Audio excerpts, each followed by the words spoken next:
All right, so the secondary. The secondary had a challenge. The challenge was Devontae Adams and Puka Nacua.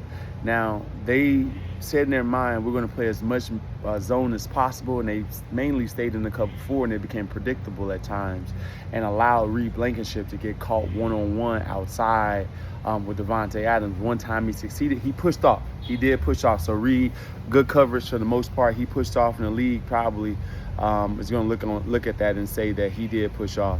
The other time, Reed's drafting, but multiple times he got one-on-one with safeties, and that's because they chose to play a shell defense against, those guys, and I don't blame them at all. And their man-to-man opportunities, when they had it, Puka Nacua was open.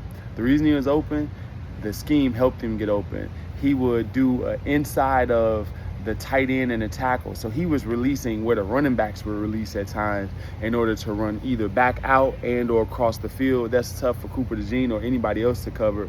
And also the other catches that he had was mainly in zone. So when he had a man-to-man with no assistance, no help from Sean McVay, the guys did a really good job on him. And again, they kept him to a 10-yard average. It's hard to win games when you throw the ball to a receiver 11 times and he averages 10 yards. You want some of those to be chunk plays, and he didn't get many chunk plays. Devontae Adams got his few chunk plays, but everyone did a good job besides the pass interference versus Q. Other than that, he did a good job. He had 2 other catches on Q, and he only had 3 receptions overall. So I thought they did a really good job for the number of targets that Devontae Adams had, and so the secondary played well, but not in tackling.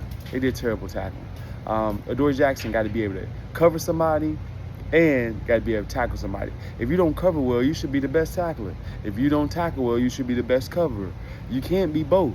You can't not cover people and then give up tackles as well, or give up yards after the catch as well. So I thought our corners did not tackle well, getting Puka on the ground. We got to be able to get that big dude on the ground and not make business decisions. You got to put your whole body on him. You can't just throw yourself at his legs. He's not going down. Maybe a smaller guy, but him, he is not going down. So I thought our secondary played well enough to win the ball game and made some plays.